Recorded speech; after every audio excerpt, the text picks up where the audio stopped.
ஏத்து விட்டு கதிர் இருக்கான்ல, அவன் இப்படித்தான் சொல்ல சொல்ல கேட்காம போய் 3 லட்சத்துல பொண்ணை கட்டினேன். அப்பா தவறி போனாரா? ஏமா அவரு மஞ்சக்காம வந்துச்சு குடிச்சு தண்ணி நிறுத்தினா கேட்காம திருப்பி தண்ணி அடிச்சு செத்துட்டாப்ல.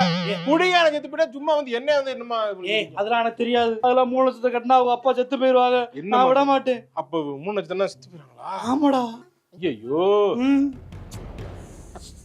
பாத்தியாப்பா, நீ ஏன் மனசு கேட்காம கண்கலங்க. அதனாலதான்ப்பா இந்த விஷயத்த நான் மறைச்சிட்டேன். எங்களுக்கு இருக்கிறது ஒரே பிள்ளை, உனக்கு இருக்கிறது ஒரே அப்பா.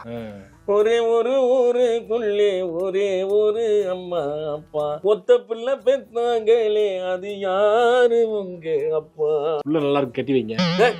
நல்லா இருக்கு, இந்த பிள்ளை நல்லா இருக்கு, கட்டி வைங்க. இவரு போனா போய் சாப்பிட்டேன். என்னப்பா வெள்ளை விழுந்து போச்சு மண்டையில பறன ஒரு அப்பனை பார்த்து என்னடா ஏன் முன்னாடியே இப்படி பேசுற? அப்ப பின்னாடி போய் அந்த பின்னாடி கட்டி வைங்க, போய் சொன்னா சேருங்க. அம்மா காமெடி. ஒழுங்கா தலையில எண்ணெய் தேய்க்க சொல்லு, ட்ரெஸ் ஒழுங்கா போட சொல்லு, தாடியை எடுறா, அப்பதானே உனக்கு பொண்ணு கிடைக்கும். என்னைய சாக சொல்றியா இன்னைக்கு? நாக்குல எலும்பு இல்ல, நீ ஏதாவது பேசாத சுதாகர். நீ எதையாவது பேசாதம்மா. டயலாக் இல்லைன்னா சும்மா போ அந்த பக்கம்.